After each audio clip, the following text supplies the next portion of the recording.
बिस्मिल्लाहिर्रहमानिर्रहीम। Student, next हमारा topic है इंस्ट्रूमेंटेशन ऑफ एनएमआर। तो इसमें हमारे पास दो मेथड्स हैं। एक को हम नाम देते हैं कंटीन्यूअस वेव इंस्ट्रूमेंट और दूसरे को हम नाम देते हैं पल्स्ड फोरियर ट्रांसफॉर्म इंस्ट्रूमेंट। तो पहले हम बात करते हैं कंटीन्यूअस वेव इंस्ट्रूमेंट के हवाले से। इसमें आपकी तकरीबन 8 हेडिंग्स बन जाती हैं। तो हेडिंग में जैसे ये फर्स्ट हेडिंग है सैंपल विद टीएमएस। इसकी जो पहली दो लाइनें हैं इसमें ये पॉइंट मेंशन है कि जो आपने सैंपल लेना है उसके साथ आपने कंपाउंड कंपाउंड लेके उसको सोल्यूशन बना लेना है किसी ड्यूटरेटेड सॉल्वेंट के अंदर। सूटेबल सॉल्वेंट लेना है और सॉल्वेंट कौन सा होगा? ड्यूटरेटेड होगा। ड्यूटरेट मतलब ड्यूट्रियम के साथ, जैसे CCl4 हो गया या CdCl3। अच्छा, तो CHCl3 होता है ना क्लोरोफॉर्म, तो हमने हमने उस हाइड्रोजन की जगह ड्यूट्रियम हैवी एसीटोप उसका लिया हुआ है, तो CdCl3 जो है उसको ले लेते हैं। ठीक है। और प्लस उसमें स्मॉल अमाउंट ऑफ टीएमएस जो हमारा रेफरेंस है उसको इंटरनल रेफरेंस के तौर पे यूज करते हैं। इंटरनल रेफरेंस का लफ्ज इसलिए ऐड करें कि रेफरेंस को हमने उसी सैंपल के अंदर ही मिक्स किया हुआ है, इसलिए इसको इंटरनल रेफरेंस का नाम दिया जा रहा है। ठीक हो गई। तो फर्स्ट हेडिंग हमारी होगी सैंपल विद टीएमएस। अच्छा, इसमें एक पॉइंट कि ये ड्यूटरेटेड सॉल्वेंट क्यों लेते हैं? उन्होंने अब होता तो प्रोटॉन के साथ है ना ये सॉल्वेंट, लेकिन हम प्रोटॉन एनएमआर जब ले रहे होते हैं तो उसमें हमें प्रोटॉन के साथ तो हम हमारी डीलिंग होती है।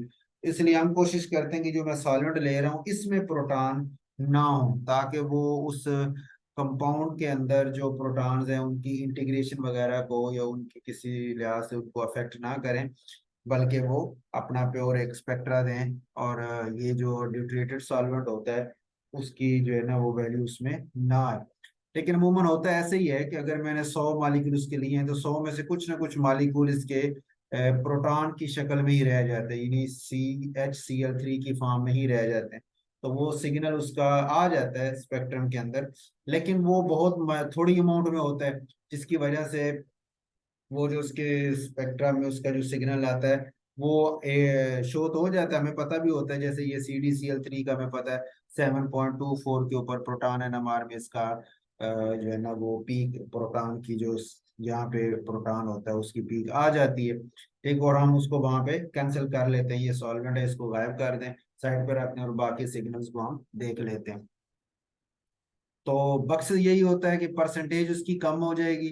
तो इंटीग्रेशन जो इंस्ट्रूमेंट ने सेट करनी है प्रोटॉन्स की उस कंपाउंड्स के अंदर, उसको ये अफेक्ट नहीं करेगा। बहुत कम मालिक्यूल होंगे जो प्रोटॉन के साथ होंगे, तो इसलिए वो इंटीग्रेशन वगैरह को अफेक्ट जो हमारा है ना जो प्रॉब्लम वो काज नहीं होती। मेन यही होता है उसकी कि इंटीग्रेशन वगैरह को वो अफेक्ट ना करे। अच्छा, उसके बाद सेकंड हेडिंग हम बनाते हैं जी sample cell in magnetic field and radio frequency.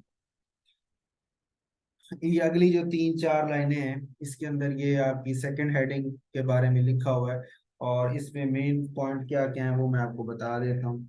एक ये है कि स्मॉल सिलेंड्रिकल ग्लास ट्यूब आपने लेनी है। ये जो नीचे जैसे आपको नजर आ रही है स्मॉल सिलेंड्रिकल ग्लास ट्यूब है, जिसके अंदर हमने सैंपल को रखा हुआ है और इसको हमने सस्पेंड किया होता है मैग्नेटिक फील्ड के अंदर भी। ठीक हो गया। और जो रेडियो फ्रीक्वेंसी है उसके साथ भी, उसकी वायर्स भी है उसके साथ मौजूद है। तो रेडियो फ्रिक्वेंसी और मैग्नेटिक फील्ड दोनों के अंदर उसको सस्पेंड किया होता है, एक पॉइंट हो गया। दूसरा, वो जो आपकी सैंपल सेल है वो स्टेशनरी रही है, ये एरो बता रहा है कि उसको बार मुसलसल रोटेट किया जाता है, स्पिन किया जाता है। स्पिनिंग का मकसद ये है ताकि उसकी हर तरफ जो है वो यूनिफॉर्म मैग्नेटिक फील्ड उसको मिल जाए, यूनिफॉर्म उसको रेडियो फ्रिक्वेंसी मिल जाए, ताकि रिजल्ट हमारा एवरेज होके अच्छा निकल सके। ठीक हो गई। ये आपकी हेडिंग नंबर 2 होगी। उसके बाद हेडिंग नंबर 3 आपकी है डिटेक्शन डिटेक्टर कॉइल। ठीक है। हेडिंग नंबर 3 आपकी है डिटेक्टर कॉइल। ये आपका जो नेक्स्ट ये पैराग्राफ है इसमें ये हेडिंग नंबर 3, ये सेकंड पैराग्राफ जो हेडिंग नंबर 3 के बारे में, ठीक हो। अच्छा, इसके अंदर क्या मेंशन किया हुआ है कि ये आपके पास जो RF detector, radio frequency detector लिखा हुआ है, इसकी कॉइल आती है जो परपेंडिकुलर है रेडियो फ्रिक्वेंसी ऑसिलेटर के। अब देखो ना, ये जो कॉइल इसकी RF की तरफ से जो कॉइल आ रही है वो इस सैंपल की बैक पे है, इस तरह उसने रोटेट की हुई है और करके वापस चली गई, वो इस सैंपल ट्यूब की बैक पे है, ठीक है, एक ही प्लेन के अंदर है। और ये जो डिटेक्टर वाली है वो इसके चारों तरफ घूम के फिर उधर वापस गई है, जो डिटेक्टर वाली कॉइल है। तो ये वाली इसकी, इस कॉइल की ओरिएंटेशन इस शक्ल में है, ठीक है। और वो जो सी ऑसिलेटर वाली कॉइल है वो इस शक्ल में है, ठीक है, वो यानी इस प्लेन में, वाई एक्सिस प्लेन में, ठीक है। और ये वाली जो कॉइल है ये जेड एक्सिस के प्लेन में आ रही है, तो दोनों एक दूसरे के परपेंडिकुलर आ जाते हैं, ठीक हो गया। तो एक पॉइंट तो ये हो गया कि RF ऑसिलेटर और RF डिटेक्टर की कॉइल एक दूसरे के परपेंडिकुलर है। और जब भी आपका ऑसिलेटर आता है यहाँ पे एब्जॉर्प्शन अगर सैंपल में शो नहीं होती तो डिटेक्टर भी कोई सिग्नल शो नहीं करता। और अगर यहाँ पे एनर्जी की एब्जॉर्प्शन होती है तो फिर वहां पे डिटेक्टर भी उसका रिजल्ट हमें शो कर देता है, ठीक हो गए। और एक सिग्नल या पी की शक्ल में हमें रिकॉर्डर को जो है ना उसने रिजल्ट भेज देना होता है, ठीक है। ये नंबर 3 हो गया आपके पास। नंबर 4 हेडिंग आपके पास है मैग्नेटिक फील्ड की।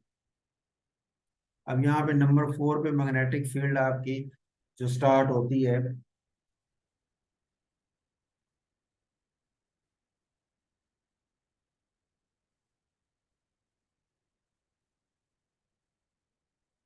अगले पेज के ऊपर चली जाती है, इस पैराग्राफ से स्टार्ट होती है। और नेक्स्ट पैराग्राफ का ये फर्स्ट पेज है, ये सारा आपका जो है वो किसी आपकी मैग्नेटिक फील्ड के बारे में है,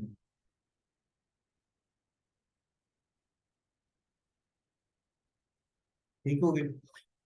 अच्छा, इसमें क्या क्या पॉइंट आते हैं वो मैं आपको रफली बता देता हूँ। एक तो ये है कि इसमें हम रेडियो फ्रीक्वेंसी को कांस्ट, आपको याद होगा शुरू में हमने बात की थी पीछे एक लेक्चर में कि कुछ मैं ऑपरेटर्स वो है, मेथड एक ये है कि रेडियो फ्रीक्वेंसी जो है उसको कांस्टेंट रखा जाए और मैग्नेटिक फील्ड को वेरी किया जाए। और दूसरा तरीका ये है कि मैग्नेटिक फील्ड को कांस्टेंट रखा जाए और रेडियो फ्रीक्वेंसी को वेरी किया जाए। लेकिन जिस मेथड की अभी हम बात करने जा रहे हैं इसमें हमने रेडियो फ्रीक्वेंसी को 60 मेगाहर्ट्ज पे कांस्टेंट कर दिया है, लेकिन मैग्नेटिक फील्ड को हम वेरी कर रहे हैं, छोटी वैल्यू से स्टार्ट होते हैं और उसकी वैल्यू आहिस्ते आहिस्ते बढ़ाते जाते हैं, इसको हम वैल्यू को चेंज कर रहे हैं, ठीक हो गए।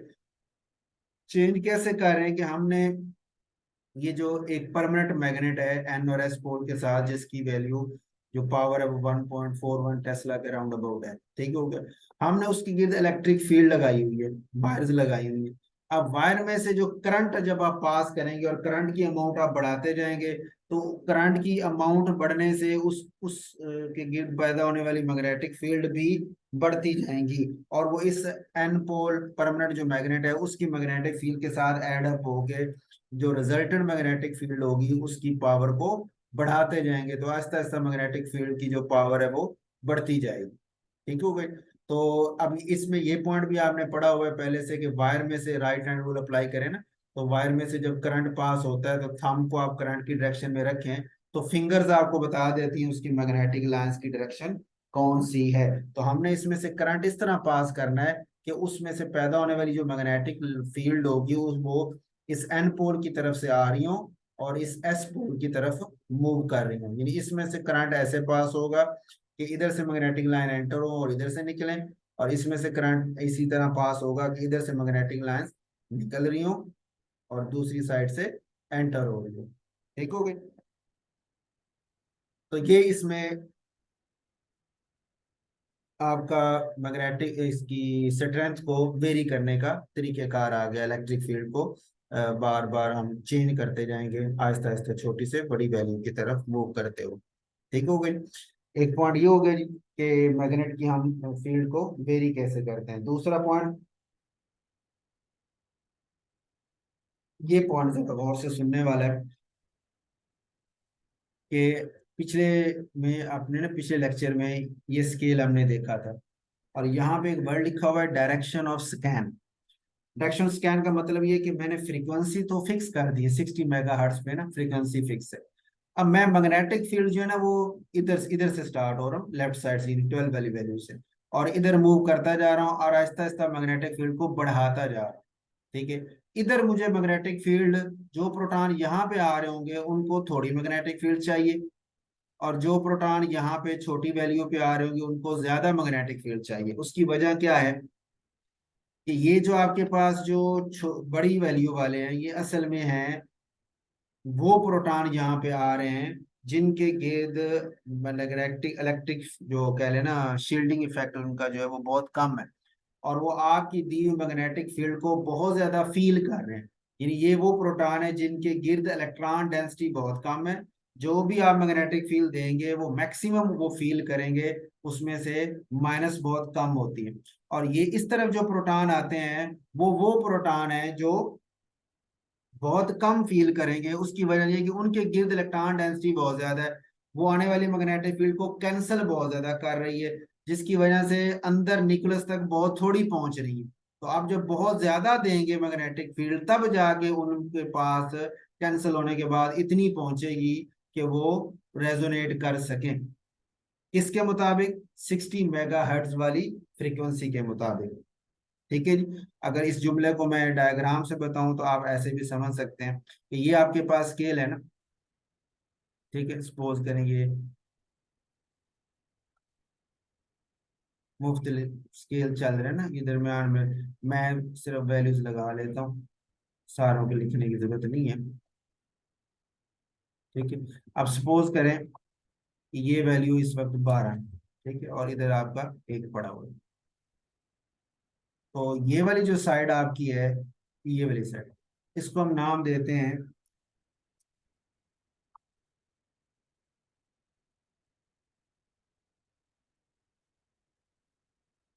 डाउन फील्ड भी कहते हैं, इसको हम लो फील्ड भी कहते हैं, और जो जीरो के पास वाला है इसको हम अप फील्ड भी कहते हैं, और इसको हम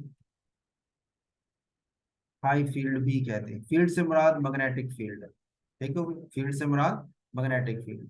अच्छा, अभी आपने देखा कि हम इस तरफ से स्कैन शुरू करते हैं, यानी यहाँ पे मैग्नेटिक फील्ड मैंने थोड़ी दी है और यहाँ पे मैग्नेटिक फील्ड में ज्यादा दे रहा हूँ। तो अब ये देखें, यहाँ पे थोड़ी दे रहे हैं ना, इसलिए इसको बोल रहे हैं लो फील्ड, और यहाँ पे आपको ज्यादा मैग्नेटिक फील्ड देनी पड़ रही होती है, उसकी पावर ज्यादा होती है, इसलिए इसको बोलते हैं हाई फील्ड। और अप फील्ड इसको जीरो के रेफरेंस की वजह से, जीरो के पास वाले अप फील्ड हैं और जीरो से जो दूर हैं उनको हम डाउन फील्ड का नाम दे रहे हैं। ये up field down field zero के हिसाब से, और लो फील्ड और हाई फील्ड उस मैग्नेटिक फील्ड के हिसाब से जो आप यहाँ से देते जा रहे हो। ठीक हो गए। अच्छा, अब अगली बात, सपोज कि मैंने 60 मेगाहर्ट्ज दिए, 60 मेगाहर्ट्ज की जो फ्रीक्वेंसी है बीज है, तो वो इतना, ये गैप है जो वो पैदा करता है। ठीक हो गया, इसमें जो डिफरेंस आ रहा है आप कह लें दोनों के दरमियान, यहाँ से यहाँ तक जो गैप का डिफरेंस है लो स्पिन और हाई स्पिन के दरमियान। ठीक है, ये आपकी लो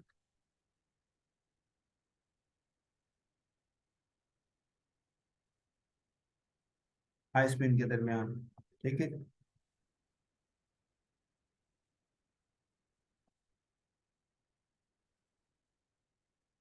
तो ये जो गैप है डेल्टा, ये सपोज करें इस वक्त 60 मेगाहर्ट्ज को मैच कर रहा है, 6 मेगाहर्ट्ज की फ्रीक्वेंसी को ये गैप मैच कर रहा है।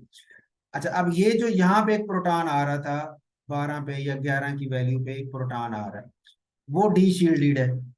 ठीक है, यानी अब मैं यहाँ ये भी लिख देता हूँ कि ये इस साइड पे डी शील्डेड प्रोटॉन्स आएंगे, और इस साइड पे शील्डेड प्रोटॉन्स आएंगे। ठीक है, इस साइड पे डी शील्डेड आएंगे, इस साइड पे शील्डेड प्रोटॉन आएंगे। अच्छा, डी शील्डेड का मतलब ये है कि उस प्रोटॉन के गिर्द इलेक्ट्रॉन डेंसिटी, इसी की मिसाल ले लें, ये जो आपके पास पड़ा हुआ है इथाल का, इसी को ले लें सपोज ये वाला। तो जो डी शील्डेड के साथ वाले हैं, डी शील्ड यानी इलेक्ट्रॉन विदड्राइंग ग्रुप के, इलेक्ट्रॉन विदड्राइंग ग्रुप के जो साथ वाला कार्बन प्रोटॉन होगा वो डी शील्डेड होगा। मतलब इसके इर्द गिर्द से इलेक्ट्रॉन डेंसिटी इसने खींच ली हुई है, अब ये ओपन है, आपने हल्की सी मैग्नेटिक फील्ड दी, उसने बहुत सारी की सारी फील की या मैक्सिमम फील की, और फील करके उसने ये वाला गैप बना दिया जो 60 मेगाहर्ट्ज से मैच हो गया, और वो 60 मेगाहर्ट्ज की फ्रीक्वेंसी जो है वो रेजोनेंस में इन्वॉल्व होगी, और उसको लो स्पिन से हाई स्पिन पे मूव कर दिया। फिर वो वापस आया, उसने सिग्नल दिया, डिटेक्टर ने उसको नोट कर लिया। ये जुमला ओके हो गए। अच्छा, अब आप थोड़ा सा आगे चले, तो यहाँ पे एक प्रोटॉन पड़ा हुआ है जो आ रहा है, सपोज करें यहाँ पे 7 पे, ठीक हो। अब ज़ाहिर बात 7 वाला 12 की निस्बत से जरा शील्डेड है, ठीक है। आप मैग्नेटिक फील्ड बढ़ाते जा रहे हैं, आप मैग्नेटिक फील्ड बढ़ाते जा रहे हैं। ये अच्छा, आपने मैग्नेटिक फील्ड तो सैंपल के ऊपर सारे, सैंपल के अंदर तो सारे प्रोटॉन है ना, और आपने सबको एक ही वक्त में ये वाली मैग्नेटिक फील्ड लो फील्ड दी है। हर एक ने स्प्लिटिंग शो की है, ये भी स्प्लिट हो गए, जो यहाँ पे आना था जिसने वो भी स्प्लिट हो गया। हर एक प्रोटॉन जो जो वहां मौजूद थे उस मॉलिक्यूल में, सारे लो स्पिन और हाई स्पिन में स्प्लिट हो जाते हैं। लेकिन आपकी 60 मेगाहर्ट्ज वाली जो फ्रीक्वेंसी का जो गैप है ना, उससे मैच होने वाले सिर्फ ये था, ये मैच हुआ, इसने रेजोनेंस शो की, बाकी अभी मैच नहीं हो रहे, कि उनके ये जो गैप हैं ये बहुत ज्यादा छोटे हैं। मतलब इसका गैप आप सपोज करेंगे थोड़ा है। थोड़ा क्यों है, कि आपने थोड़ी सी मैग्नेटिक फील्ड दी है, उसके ये इलेक्ट्रॉन डेंसिटी ने काफी हद तक रोक दी है, अंदर न्यूक्लियस तक तो बहुत थोड़ी पहुंची है। उस थोड़ी की वजह से उसके जो वो पैदा हुआ लो स्पिन और हाई स्पिन का गैप पैदा हुआ बहुत ज्यादा छोटा है, और वो 60 मेगाहर्ट्ज से मैच नहीं कर रहा, इस वजह से ये वाला रेजोनेंस में नहीं जाएगा, ठीक है। इसमें गैप उसी फील्ड पे थोड़ा सा ज्यादा होगा, क्योंकि ये थोड़ा, ये 7 पे जो आने वाला है वो थोड़ा डी शील्डेड है, उसने थोड़ी ज्यादा फील करनी, उसका गैप ये थोड़ा ज्यादा होगा, लेकिन अभी भी 60 से मैच नहीं कर रहा। फिर आपने क्या किया, मैग्नेटिक फील्ड को बढ़ाते जा रहे हैं, ठीक हो गया। अब एक टाइम आया कि जब 7 पे जितनी कैंसिल होनी थी, कैंसिल होने के बाद जो आपने मैग्नेटिक फील्ड उसकी जो बची है आपकी दी हुई, वो इस काबिल हो गई है कि उसने ये वाला 60 वाला गैप बना दिया है, तो इस वजह से आपकी ये वाला प्रोटॉन अब रेजोनेंस शो करेगा और यहाँ पे पीक आ जाएगी, ठीक हो गया। फिर अभी भी 1 वाली नहीं आएगी, क्योंकि 1 तक अभी वो 1 का गैप अभी 60 से मैच नहीं हो रहा, ठीक है। वो गैप बढ़ता जा रहा है, आप मैग्नेटिक फील्ड की स्ट्रेंथ बढ़ाते जा रहे हैं, इधर से इनकी फीलिंग भी बढ़ती जा रही है कैंसिल होने के बाद, और ये गैप भी बढ़ता जा रहा है। लेकिन रेजोनेंस तभी होगी जब वो 60 जो मैं फ्रीक्वेंसी दे रहा हूँ उससे उसकी मैच हो जाएगी, ठीक होगा, वो गैप उससे मैच हो जाएगा, तब वो रेजोनेंस शो करेगा, ठीक है। तो आप फील्ड बढ़ाते रहते हैं, बढ़ाते रहते हैं, उधर से वो कैंसिल होके बाकी जो बच रही होती है उसकी वैल्यू बढ़ती जाती। मिसाल के तौर पे इसने कैंसिल करनी थी 2 टेस्ला, आपने यहाँ पे आपने दी है 5 टेस्ला, 5 में से 2 इसने कैंसिल की, इसको तो 3 फील हुई। ये आप फिर बढ़ाते गए, जब आपने 10 टेस्ला कर दी तो 2 कैंसिल हुई थी, अब इसको 8 टेस्ला फील हुई। यानी जैसे जैसे आप बढ़ाते जाएंगे, कैंसलेशन तो इनकी वही रहनी है, ये 2 टेस्ला कैंसिल हो रही है, यहाँ पे 4 टेस्ला कैंसिल हो रही है, तो कैंसिल तो वही रहेगा। आपके बढ़ाने से जो बचने वाली मैग्नेटिक फील्ड है, जो न्यूक्लियस तक पहुंचने वाली है, वो उसकी वैल्यू बढ़ती जाएगी, न्यूक्लियस ज्यादा फील करता जाएगा, इसके दरमियान जो गैप है वो बढ़ता जाएगा। एक टाइम आएगा कि वो गैप जो है वो इस 60 वाले की, ये जो गैप है इससे मैच कर जाएगा, और जिस मैग्नेटिक फील्ड पे वो मैचिंग हो जाएगी उस पे वो वाला प्रोटॉन रेजोनेंस शो कर देगा, और उसका सिग्नल वहां पे स्पेक्ट्रम में आ जाएगा। इसी तरह जब आप बहुत ज्यादा हाई फील्ड पे चले जाएंगे, तो हाई कैंसलेशन होने के बाद फिर इसकी इस काबिल होती है, कैंसिल होने के बाद बाकी इतनी बच गई है कि इसका गैप जो है वो इससे मैच कर गया है 60 वाले से, और मैचिंग की वजह से वो यहाँ पे सिग्नल शो करना शुरू कर देते हैं, ठीक हो गई। तो इस तरह हम लो फील्ड से चलते हैं और हाई फील्ड की तरफ मूव करते जाते हैं। तो यही पॉइंट इसने यहाँ आपका मेंशन किया हुआ है। तो हेडिंग नंबर आपकी जो है ना, 4 हेडिंग जो है वो यहाँ बनी, ठीक है जी। फर्स्ट पैराग्राफ में, और 5 नंबर हेडिंग आपकी जो है वो यहाँ पे बनेगी इससे नेक्स्ट में। 4 वाली हेडिंग के और जो मेन पॉइंट है वो आपको मैंने बता दिए हैं, ठीक हो गए। अच्छा, 5वां पॉइंट हमारे पास क्या है जी, रिकॉर्डर का, ठीक है। रिकॉर्डर आपके पास ये नेक्स्ट पैराग्राफ जो है ये सारा रिकॉर्डर के हवाले से है। जिसमें ये shield, D shield, down field, up field, low field, high field, ये अभी मैंने जो बात की है वो सारी इसने दोबारा वही बातें यहाँ पे रिपीट की हैं जो मैंने अभी पहले ही आपको बता दी है। तो रिकॉर्डर क्या करता है कि उसी तरह जैसे अभी मैंने आपको एक्सप्लेन किया कि वो ये इधर से वो मूव करता जाता है, इसके ऊपर एक पेन चलता जा रहा है ना, सपोज करें ये एक पेन है जो चार्ट के ऊपर चलता जा रहा है, जहां पे रेजोनेंस हुई वहां पे उसने ऐसे मूव करके पीक बना दी, जहां पे रेजोनेंस होती जाएगी वहां पे ऐसे वो पीक्स बनाता जाएगा। इस तरह पूरे स्केल पे हम उसको एक दफा घुमा देते हैं, और जहाँ जो जो प्रोटॉन जिस जिस मैग्नेटिक फील्ड से मैच होता जाएगा, जिस जिस पॉइंट के ऊपर वो सिक्स अपनी फ्रीक्वेंसी से मैचिंग होती जाएगी, उस स्पीड वहां पे वो रेजोनेंस शो करता जाएगा, और अपनी पीक्स उसकी जो है वो रिकॉर्डर जो है पेन एक चल रहा है जो चार्ट के ऊपर, वो उसकी एक स्केच जो है वो खींचता जाएगा। ठीक हो गई। तो ये आपका हेडिंग बन जाती है रिकॉर्डर के अंदर। उसके बाद नेक्स्ट हेडिंग हम बनाते हैं 6 नंबर पे, कॉन्टिन्यूस वेव इंस्ट्रूमेंट, ये CW इंस्ट्रूमेंट जो है, इसको मतलब यहाँ हेडिंग हम बना के ये बताना चाह रहे हैं कि हेडिंग भी आपको मैं दिखा देता हूँ। ये मीनिंग ऑफ कॉन्टिन्यूस वेव, कि कॉन्टिन्यूस वेव का मतलब क्या है। ठीक है, तो वो मतलब हमने अभी जैसे मैंने आपको एक्सप्लेन किया वही है कि भी आप कंटिन्यूअसली क्या करते हैं, मैग्नेटिक फील्ड को चेंज करते रहते हैं। ठीक हो गया, और एक लो वैल्यू से हाई वैल्यू की तरफ मूव करते जाते हैं, इसलिए इसको कंटिन्यूअस वेव का नाम दिया जाता है। ठीक हो गया। उसके बाद नेक्स्ट हेडिंग हम बनाते हैं 7 नंबर पे, फ्रीक्वेंसी डोमेन स्पेक्ट्रम। ठीक है, फ्रीक्वेंसी डोमेन स्पेक्ट्रम से मुराद ये कि जो आपके पास स्पेक्ट्रम आता है, ये फ्रीक्वेंसी डिफरेंस नोट कर रहा है फ्रॉम TMS।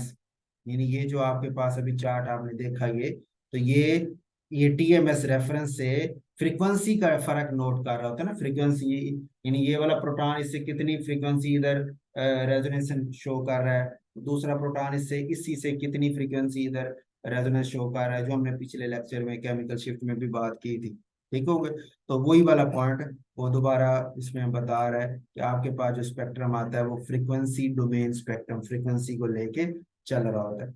और लास्ट पॉइंट इसमें हेडिंग हम बनाते हैं 8वां, रिंगिंग की। रिंगिंग का मतलब ये है, जैसे ये सिग्नल आपको नजर आ रहा है, ये रिंगिंग है, कि वहां पे फॉर एग्जांपल 10 प्रोटॉन थे या 50 प्रोटॉन थे, आपने उसको मैग्नेटिक फील्ड दी, वो रेजोनेंस में आए, मैच हो गया, वो हाई स्टेट पे चले गए। अब हाई से उन्होंने वापस आना है, जब वापस आना है तो उन्होंने रेडिएशन अमिट करनी है जो डिटेक्टर ने नोट करनी है।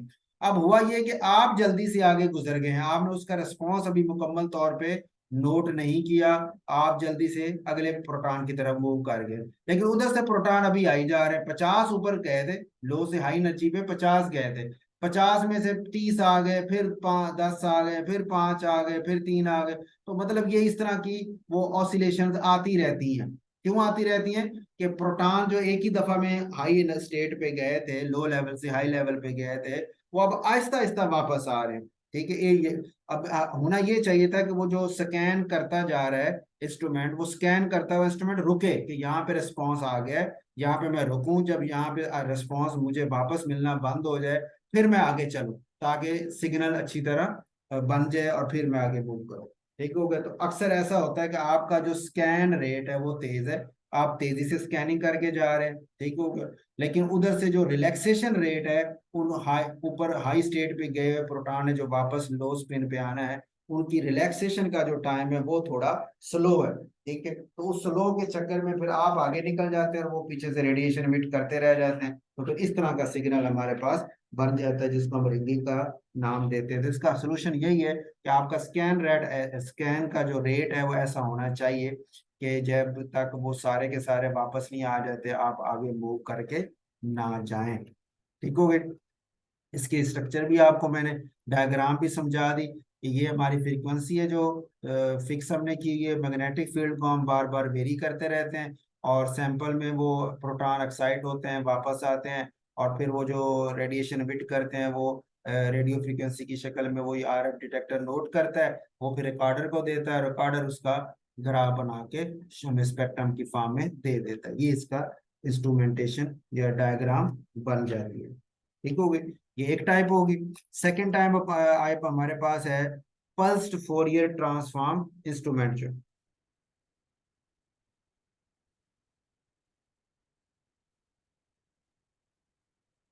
इसमें भी हमारे पास हेडिंग्स हैं। अब जैसे ये फ्रीक्वेंसी डोमेन, स्पेक्ट्रम और रिंगिंग, ये 8 हेडिंग आपकी पहले की थी। और इसी तरह ये दूसरा है पल्स्ड फोरियर ट्रांसफॉर्म इंस्ट्रूमेंट, इसमें आपके पास 10 हेडिंग्स बन जाती। पहले हम बात करते हैं कॉन्टिन्यूस वेव की, कि जो पिछला हमने पुराना इंस्ट्रूमेंटेशन, क्योंकि ये एफटी जो है फोरियर ट्रांसफॉर्म है, ये मॉडर्न है ना, तो वो जो कॉन्टिन्यूस वेव वाला वो पुराना है। तो हम कहते हैं जी जो कॉन्टिन्यूस वेव वाला है, ये पहली 2 लाइनों में ना इसी के बारे में बात की हुई है, बल्कि पहला पूरा पैराग्राफ ये 3-4 लाइनों का इसी के बारे में है, कॉन्टिन्यूस वेव के बारे में। बताया क्या हुआ है कि कॉन्टिन्यूस वेव में क्या था कि एक वक्त में एक ही टाइप के न्यूक्लियस जो है वो ऑक्साइड होते थे। आपको याद है हमने अभी बात की कि उसमें हम यहाँ से लो फील्ड फिर हाई फील्ड फिर बढ़ाते जा रहे हैं, तो जिस जिससे मैचिंग हो रही सिर्फ वही न्यूक्लियाई ऑक्साइड हो रहे हैं, जो दूसरे हैं वो ऑक्साइड नहीं होते कंटिन्यूस वेव के अंदर। यानी सारे के सारे एक वक्त में ऑक्साइड नहीं होंगे, बल्कि एक वक्त में एक ही टाइप के ऑक्साइड होंगे जो मैच कर जाएंगे, दूसरे ऑक्साइड नहीं होंगे। लेकिन इसमें फर्क जो आपका है, जो पल्स्ड फोरियर ट्रांस, इसमें क्या होता है, एक ही वक्त में सारे ऑक्साइड करवा दिए जाते हैं। ठीक हो गया। अब दूसरी जो हेडिंग आपकी है वो इसी पैराग्राफ में है, यहाँ पे ये सेकंड पैराग्राफ में दूसरी और तीसरी हेडिंग दोनों यहीं पे ही है। दूसरी हेडिंग क्या है, मॉडर्न पल्स्ड एफटी, क्या इसके उससे फर्क क्या आ गया, ये बात आ गई। और तीसरे नंबर पे रेंज ऑफ फ्रीक्वेंसीज, ये दूसरी और तीसरी हेडिंग जो है ये इसी पैराग्राफ के अंदर है, ये आपका जो सेकंड पैराग्राफ है। ठीक है। दूसरी हेडिंग में आप लिखेंगे पल्स का जिक्र करेंगे। पल्स से मुराद क्या है कि आप उसको जो सिग्नल देते हैं ना, वो क्या होता है, वो एक powerful short burst of energy है, powerful short burst of energy है, जिसको हम पल्स का नाम देते हैं। क्या मतलब इसका, कि आप अगले पेज पे देखें, ये उसकी शक्ल दी हुई है पल्स का, कि हमने ये यहाँ पे उसको ऑन किया, सिग्नल को ऑन किया, वो यहाँ से स्टार्ट हुआ, अपनी फ्रीक्वेंसी देता गया, ये मैक्सिमम तक पहुंचा, थोड़ी देर वहां रहा, हमने साथ ही बंद कर दिया, जब बंद किया तो फिर वो वापस 0 पे आ गया। ये हमने बताया टाइम के साथ, इंटेंसिटी और टाइम का ग्राफ है, कि जैसे ही जिस टाइम पे मैंने ऑन किया वो अपने मैक्सिमम पे पहुंच गया, थोड़ी देर वहां रहा, जैसे ही मैंने ऑफ किया वो फिर अपने 0 पे आ गया, फिर इसी तरह ऑन ऑफ ये चलता रहेगा काम, इस तरह के सिग्नल।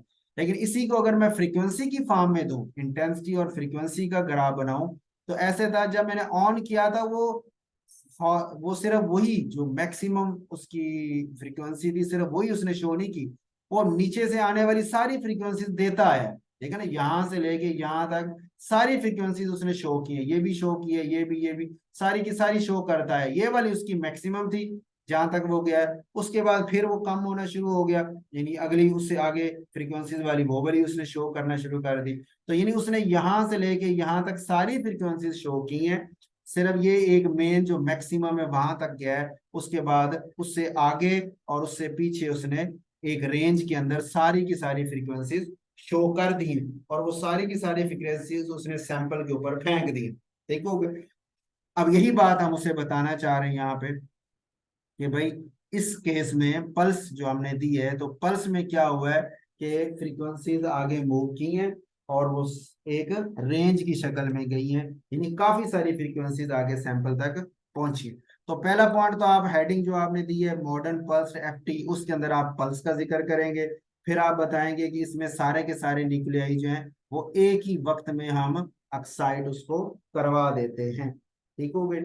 और वो सारे के सारे एक ही वक्त में रेजोनेंस में भी चले जाते हैं, इसमें ये पॉइंट आ गया। फिर अगला आपने बताना है कि इसकी वजह क्या है, वो सारे एक ही वक्त में क्यों चले जाते हैं, कि हमने उसे एक फ्रीक्वेंसी नहीं दी, बल्कि हमने उसको, चूंकि हमने सोर्स को बड़ी जल्दी ऑन ऑफ किया था, इस ऑन ऑफ की वजह से वो काफी सारी फ्रीक्वेंसीज में निकली थी, तो सारी की सारी हमने चूंकि सैंपल पे फेंकी है, इसलिए हमारे पास ये वर्ड लिखा ना, रेंज ऑफ फ्रीक्वेंसी, एक फ्रीक्वेंसी नहीं, रेंज ऑफ फ्रीक्वेंसीज हमने दी है, सेंटर्ड अबाउट द फंडामेंटल, एक जो बुनियादी फ्रीक्वेंसी थी यानी ये वाली, इसके ये सेंटर में है, और इसके इधर और इधर रेंज ऑफ फ्रीक्वेंसीज है, जो सारी की सारी हमने सैंपल पे फेंक रही। अब वो इतनी सारी जब पहुंचेगी तो किस हर एक से कोई ना कोई मैच होती जाएगी और उसको एक्साइट भी करवाती जाएगी। इस वजह से रेंज ऑफ फ्रीक्वेंसीज की वजह से सारे के सारे न्यूक्लियाई एक ही वक्त में एक्साइट हो जाते हैं। अब जाहिर बात सारे एक्साइट हो गए हैं तो अब वापस भी सारे एक ही वक्त में आएंगे। ठीक हो गया। तो नेक्स्ट हमारी जो हेडिंग है चौथे नंबर पे वो ये दो लाइनें जो है ना, अगला पैराग्राफ यहाँ और फिर बाकी इस पैराग्राफ के अंदर ये चौथी हेडिंग हमारी ये बनेगी FID की। चौथी हेडिंग ये फ्री इंडक्शन डीके। ठीक है, FID की हेडिंग बन जाएगी। FID से क्या मुराद है? जैसे अभी आपने कहा कि सर सारे के सारे न्यूक्लियस को एक्साइट करेंगे, अब जार बार सारे के सारे एक ही वक्त में वापस आएंगे तो हर एक ने अपना सिग्नल आगे डिटेक्टर को देना है। तो आपको फिर जो रिजल्टेंट सिग्नल मिलेगा वो एक फ्रीक्वेंसी नहीं होगी बल्कि ये शक्ल होगी जिसमें बहुत सारी फ्रीक्वेंसीज आई पड़ी। सारे के सारे जो प्रोटॉन्स एक्साइट हुए थे सारे के सारों ने डी एक्साइट होके वापस आपको रिस्पांस दिया है और आपके पास इस तरह का एक सिग्नल आ जाता है जिसमें बहुत सारी फ्रीक्वेंसीज या वेव्स इकट्ठी हुई हुई हैं। ठीक हो गया। इसको हम बोलते हैं प्री इंडक्शन डिके का। और ये हमें जो ये ग्राफ दे रहा है इसको हम नाम देते हैं, ये चूंकि टाइम के हिसाब से होता है इसको फिर टाइम डोमेन सिग्नल का नाम देते हैं कि टाइम के साथ साथ इस सिग्नल की इंटेंसिटी आहिस्ता आहिस्ता कम होती जा रही है, इसलिए इसको टाइम डोमेन सिग्नल का नाम दिया जाता है। ठीक हो गई। और ये है क्या चीज कि ये सुपर इम्पोज्ड कम्बिनेशन है। किसका कम्बिनेशन है? उन सारी इमिटेड फ्रीक्वेंसीज का जो एक्साइट होने वाले सारे प्रोटॉन्स ने दी थी। ठीक हो गई। तो ये सारी बातें आपकी इस हेडिंग के अंदर, ये FID वाला ये जो पैराग्राफ है इसके अंदर ये सारे पॉइंट आ जाएगा। ठीक हो गया। उसके बाद है पांचवी हेडिंग, इसी में ही ये FT का जिक्र है। तो कुछ पांचवें पॉइंट में आपकी हेडिंग तो मैंने बनाई है ये फोरियर ट्रांसफॉर्म की ना, तो उसके एक दो जुमले यहाँ पे हैं, ये FT के वाला जो जुमला आ जाता है एक दो जुमले यहाँ पे हैं और एक दो जुमले इसके आगे भी हैं, तो उनको भी हम यहीं पे इकट्ठा कर लेंगे। यहाँ पे ना ये फोरियर ट्रांसफॉर्म का यहाँ भी जिक्र है, तो ये वाला यहाँ पे जो पॉइंट है और वो वाले दोनों को आप इकट्ठा करके फिर आप एक्सप्लेन कर देंगे। इस हेडिंग के नीचे ये पॉइंट्स आ जाएंगे। ठीक हो, FI ये फोरियर ट्रांसफॉर्म। अच्छा, पॉइंट्स क्या क्या दिए हुए हैं यहाँ पे उसने बताया हुआ है इस जगह पे कि जनाब इंडिविजुअल फ्रीक्वेंसी जो इतनी सारी इकट्ठी हैं तो इंसान तो उसको नहीं कर सकता ना, उसने तो फिर कंप्यूटर चाहिए, कंप्यूटर ही उसको रीड कर सकता है। इसलिए फिर हम क्या करते हैं कि उनमें से हर एक एक फ्रीक्वेंसी को पहले अलग करते हैं, यानी जो इतनी सारी ये फ्रीक्वेंसी इकट्ठीज हैं उनमें से हर एक को ऐसे करके अलग कर लिया, फिर दूसरी को अलग कर लिया, तीसरी को अलग कर लिया, हर एक को इसी तरह उस मिक्सर में से अलग कर लेते हैं। ठीक हो गया। करके फिर उसके ऊपर हम मैथमेटिकल ऑपरेशन लगाते हैं जिसको हम नाम दे रहे हैं फोरियर ट्रांसफॉर्म का। ठीक है, मैथमेटिकल मेथड है। इसका काम सिर्फ ये है कि इसने आपको उस वेव से लेमडा या फ्रीक्वेंसी निकाल के देनी, वेवलेंथ या फ्रीक्वेंसी। वेवलेंथ निकालेगा तो वेवलेंथ को वो फ्रीक्वेंसी में बदल के आपको शो करेगा। तो इसका काम सिर्फ यही है कि वो जो वेव आई खड़ी है उसके सामने उसको पहले इतने सारे कॉम्बिनेशन में से अलग किया जाए, अलग करके फिर उसको इस शक्ल में लाया जाए, यानी उसका ये शुरू शुरू में जो है ना ये वाला सिर्फ रख लिया जाए, बाकी अगले सारे को साइड पे रिमूव कर दिया जाए। जो शुरू में आ रहे हैं उनको आपस में उनका यानी ये लैम्डा दो क्रेस्ट के दरमियान या दो ट्रफ के दरमियान जो है वो लैम्डा नोट कर लिया जाए और लैम्डा को फिर lambda is equal to c और लैम्डा वाला फार्मूला लगा के sorry c over nu frequency के साथ है ना रिलेशनशिप वेवलेंथ का, तो उस रिलेशनशिप से लैम्डा को फ्रीक्वेंसी में बदल लिया जाए। ठीक है, ये काम आपका फोरियर ट्रांसफॉर्म कर लेता है। तो दो जुमले यहाँ पे हैं, ठीक है जी, और बाकी यहाँ पे इस पॉइंट पे ये इस जगह पे इसका दोबारा जिक्र किया हुआ है 118 पेज के एंड पे ना, आखिरी पैराग्राफ जो है उसके अंदर। अच्छा, वहां पे यहाँ पे क्या बातें मेंशन की हैं, यहाँ पे उसने वही लिखा है कि आपका वो जो FID आया था वो बहुत ज्यादा कम्प्लेक्स है, सिग्नल है कम्प्लेक्स मालिक्यूल की वजह से, क्योंकि उसमें काफी सारे प्रोटॉन्स होते हैं इस वजह से। फिर इसको हम इस सुपर जो इकट्ठे हुए हैं उनमें से हम फिर सेपरेट करते हैं, एक हर एक को अलग करते हैं और अलग कर से उसके हम वेवलेंथ और फिर फ्रीक्वेंसी उससे कैलकुलेट कर लेते हैं और ये सारा काम हम कंप्यूटर के थ्रू करवाते हैं। ठीक हो गई। ये सारी बातें इन दो जगहों पे हैं, आपने इसको एक ही हेडिंग के नीचे इकट्ठा कर लेना है, फोरियर ट्रांसफॉर्म के नाम से। ठीक हो गई, 5 हेडिंग होगी। छठी हेडिंग की आपने बनाना है जी फ्रीक्वेंसी मेजरमेंट। क्या मैं फ्रीक्वेंसी मेजर कैसे करूंगा उस वेव में से, ठीक हो गया। उसका ये पॉइंट इसने लिखा हुआ है कि आपको जो सिग्नल मिला है वो मिला है टाइम डोमेन सिग्नल, टाइम के साथ है, टाइम के साथ, ठीक है। अब वो टाइम डोमेन सिग्नल नहीं, ये टाइम वाला जो सिग्नल है उससे लैम्डा निकाल के उससे हम फ्रीक्वेंसी को मेजर कर लेते हैं। ठीक हो गया। अच्छा, जो फ्रीक्वेंसी मेजर की है उसका निकालने का तरीका या रिलेशनशिप क्या है, वेवलेंथ का रिलेशनशिप, ये फार्मूला कि उस कंपाउंड जिसकी आप मेजर कर रहे हैं, यहाँ उसने एसीटोन की एग्जांपल ली है, उस कंपाउंड की फ्रीक्वेंसी, ठीक है, माइनस पल्स की फ्रीक्वेंसी, जो पल्स आपके पास थी, जो आपने शुरू में दी थी, उसकी फ्रीक्वेंसी में से आपने इसको माइनस कर लेना है। इसकी वजह ये है कि आपके पास जो सिग्नल पहुंच रहा है ना, क्योंकि एक ही वक्त में आपने पल्स दी और सारी की सारी फ्रीक्वेंसीज आई हैं, कुछ अब्जॉर्ब हुई हैं कुछ नहीं हुई हैं, डिटेक्टर तक तो सारी पहुंची होंगी। वो मतलब उस प्रोटॉन के एक्साइट और डी एक्साइट हुआ, फिर डी एक्साइट होने के बाद जो सिग्नल उसने दिया वो भी पहुंचा, और आपने जो शुरू में एक सिग्नल बस्ट पल्स पैदा की थी उसकी भी बचे कुछ ही चीजें वो भी वहां पहुंची। तो इस वजह से वो कह रहा है अब ये जो सिग्नल असल में आ रहा है ये सिर्फ उस कंपाउंड की वजह से नहीं है, इसमें इंटरफेरेंस है। किस चीज का इंटरफेरेंस है, आपकी सोर्स ना। ये observed एफआईडी is actually an interference signal between the radio frequency source 300 megahertz, और इस केस में एग्जांपल दे रहा है, and frequency emitted by the excited nucleus. उन्होंने जो फ्रीक्वेंसी एमिट की थी वो, और आपने जो रेडियो फ्रीक्वेंसी का सोर्स का सिग्नल दिया था वो, इन दोनों का इंटरफेरेंस होके आपको मिलता है। इसलिए फिर लैम्डा जो आप कैलकुलेट करें उसको फिर इस फार्मूले के तहत कैलकुलेट करें जिसमें आप कंपाउंड माइनस पल्स जो है वो लिखें। ठीक हो गई।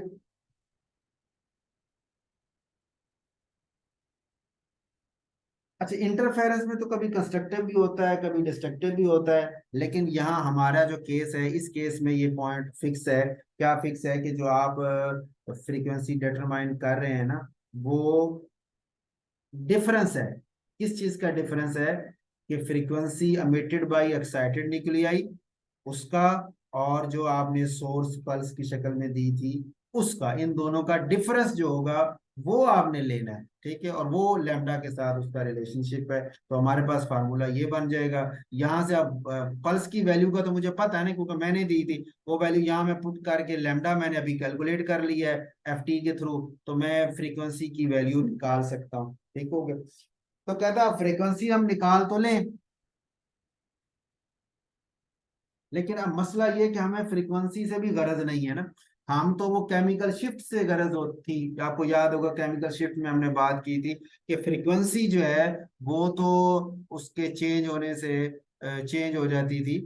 तो अपना आपकी जो आप किस फ्रीक्वेंसी पे स्पेक्ट्रम ले रहे हैं उससे वो चेंज हो रही थी, आगे पीछे उसकी पोजीशन मूव कर रही थी। तो उस चीज को हमने कैसे माइनस किया था, कि हमने क्या किया कि हम केमिकल शिफ्ट का जो कंसेप्ट है, जो फील्ड इंडिपेंडेंट पैरामीटर था उसको इंट्रोड्यूस कर लिया था।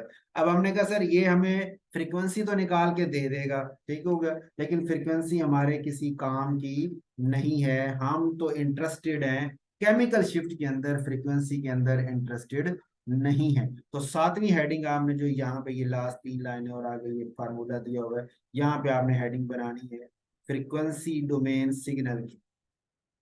ठीक है, तो फ्रीक्वेंसी डोमेन सिग्नल आपके पास ये आ चुका है, लेकिन हम इसे केमिकल शिफ्ट में बदलना चाह रहे हैं। उसका फार्मूला ये होगा कि जिस कंपाउंड की आपने केमिकल शिफ्ट लेनी है उसका फार्मूला ये लगाएंगे, कंपाउंड की फ्रीक्वेंसी माइनस पल्स की फ्रीक्वेंसी डिवाइडेड बाय फिर पल्स की फ्रीक्वेंसी। ठीक हो गई। तो इस फार्मूले से ये बिल्कुल वही है जैसे पीछे हमने केमिकल शिफ्ट का निकालते हुए कहा था ना, तो उसका फार्मूला भी कुछ ऐसे ही था। मैं आपको दिखाता हूँ, ये वाला, कि shift in hertz divided by spectrometer, जिस फ्रीक्वेंसी पे आपने काम कर रहे हो उससे डिवाइड कर दें, और हर शिफ्ट उसकी टीएमएस से कितने हर्ट्ज में उसकी शिफ्टिंग है वो डिवाइड करेंगे तो केमिकल शिफ्ट निकल आता है। तो ये फार्मूला भी बिल्कुल उसी से मिलता जुलता ही है जो यहाँ हम लगा रहे हैं, कि पल्स जो हमने यूज किया है वो नीचे रखी और डिफरेंस जो आ रहा था वो ऊपर रख के, इससे हमें जो आंसर आया वो केमिकल शिफ्ट तो निकल आई है किसकी, कंपाउंड की।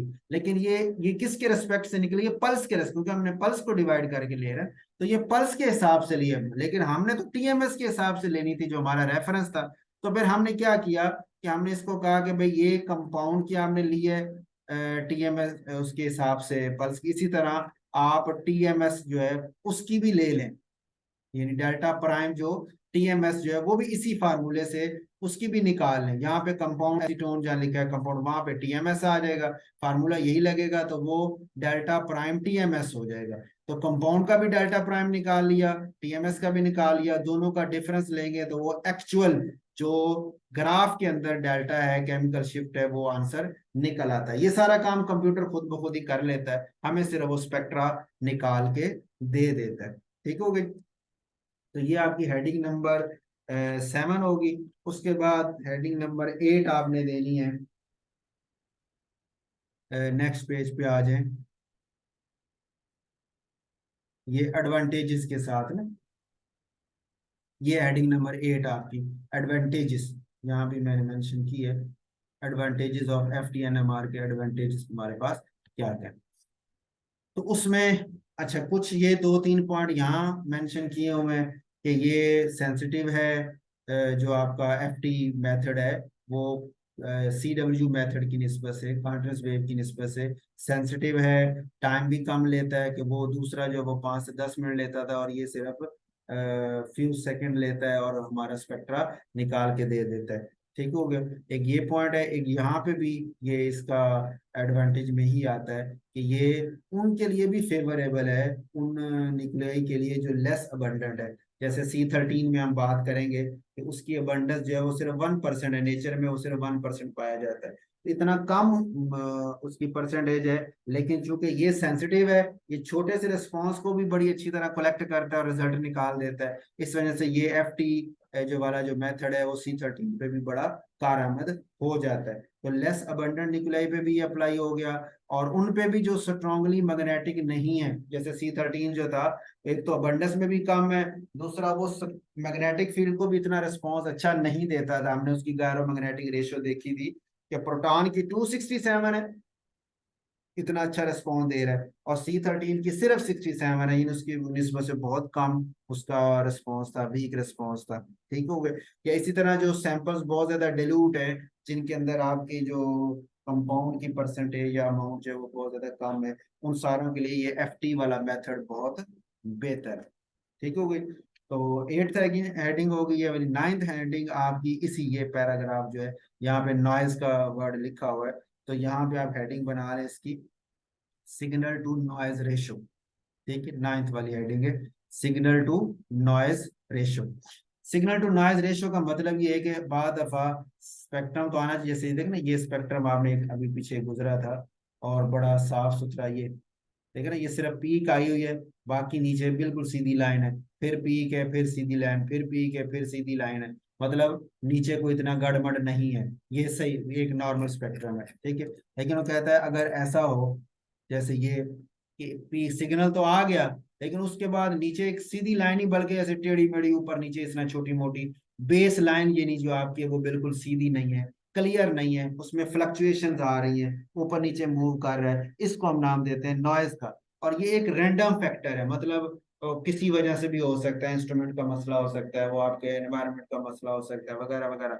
तो एक ये क्या आपकी जो है एक किस्म का कह लें कि रैंडम फैक्टर है, जिसका हमें पता नहीं होता कि ये किस वजह से। तो इसका बेहतरीन हल यही होता है, जिस तरह आपने पढ़ा हुआ रैंडम एरर हो ना, तो रैंडम एरर को खत्म करने का तरीका ये होता है कि आप नंबर ऑफ ऑब्जर्वेशन बढ़ा लें, ज्यादा ऑब्जर्वेशन कर लें और फिर उनका एवरेज निकाल लें, तो उसमें फिर वो एरर के चांसेस बहुत कम हो जाते हैं। ठीक हो गया। उसी तरह यहाँ पे भी है कि हम क्या करेंगे कि नंबर ऑफ स्कैन बढ़ा देंगे, नंबर ऑफ स्कैन एन जो है वो हम बढ़ा देंगे, जितने आप ज्यादा बढ़ाएंगे, एन की वैल्यू बढ़ाते जाएंगे, सिग्नल टू नॉइज रेशियो जो है उतनी, यानी सिग्नल उतना स्ट्रांग होता जाएगा, नॉइज जो है उतना कम होता जाएगा। ठीक हो गए। तो वो स्पीक आपकी जो स्पेक्ट्रम है वो बिल्कुल इस इतने ज्यादा की बजाय साफ होता जाएगा, क्लियर होता जाएगा। तो नंबर ऑफ स्कैन हम बढ़ा देते हैं। अगर आपके स्कैन से क्या मुराद है, तो जैसे यहाँ पे हमने अभी एक बात की थी ये डायरेक्शन ऑफ स्कैन था कि यहाँ से आपने स्कैनिंग शुरू करनी है, मैग्नेटिक फील्ड लो से शुरू होना और बढ़ाते जाना है। तो यहाँ तक खत्म करेंगे तो एक स्कैन हो गया, आप फिर वापस जाएं, फिर इस तरह लो से शुरू होकर बढ़ाते जाएं, वहां तक ले जाएं, फिर वापस ले जाएं, इसको स्कैन बोलते हैं। तो जितनी दफा आप ज्यादा स्कैन करेंगे उतना ये सिग्नल टू नॉइज रेशियो आपकी कम होती जाएगी। ठीक है जी। और लास्ट जो पैराग्राफ है इसकी आप हेडिंग बना लें, मॉडर्न एनएमआर स्पेक्ट्रोमीटर जो है उनकी क्या खासियत है, क्या खूबियां आती हैं। ठीक है, उसमें एक पॉइंट तो ये है आपने लिखना है, इसमें मैग्नेटिक फील्ड जो है वो 14 टेस्ला तक, इतनी यानी स्ट्रॉन्ग मैग्नेटिक फील्ड, और इतनी हाई 16 मेगाहर्ट्ज तक जो है फ्रीक्वेंसी, हमने 600 मेगाहर्ट्ज तक फ्रीक्वेंसी उसकी यूज की जाती है जो मॉडर्न है। और ज़ाहिर बात इतना हाई मैग्नेटिक फील्ड है, हाई फ्रीक्वेंसी है, तो उसको ठंडा भी रखना पड़ेगा। तो उसके लिए फिर एक तो सुपर कंडक्टिंग मैग्नेट्स यूज किए जाते हैं, और उन मैग्नेट्स वगैरह को कूल करने के लिए liquid helium and must be cooled to liquid helium temperature, liquid helium को यूज कर लेते हैं या लिक्विड नाइट्रोजन को इस्तेमाल कर लेते हैं कूलिंग पर्पस के लिए। ठीक हो गए, यानी लिक्विड हीलियम आ गया, या चैम्बर को सराउंड कर देते हैं another one containing liquid nitrogen, दोनों को यूज करके उसको कूलिंग जो है वो फराहम की जाती है। तो ऑपरेटिंग में अच्छा, अगर 100 मेगा हर्ट्ज से आपकी फ्रीक्वेंसी जो है वो नीचे हो तो फिर इनकी जरूरत नहीं होती, लेकिन 100 मेगा हर्ट्ज से आप ग्रेटर फ्रीक्वेंसी पे काम कर रहे हैं तो फिर सुपर कंडक्टिंग मैग्नेट्स इस्तेमाल होते हैं, और फिर आपको ये कूलिंग के लिए भी ये सारे मटेरियल यूज करना पड़ेगा। और 900 मेगा हर्ट्ज तक की फ्रीक्वेंसी भी यूज की गई है, और लेकिन ये फ्रीक्वेंसी बहुत ज्यादा हाई, यानी जहाँ पे स्पेशल रिसर्च प्रोजेक्ट है उनके लिए ये इस्तेमाल किया जाता है। नॉर्मली 600 तक हम नहीं गए, नॉर्मली हमारी ये 300 500 600 तक फ्रीक्वेंसी यूज हो रही होती है।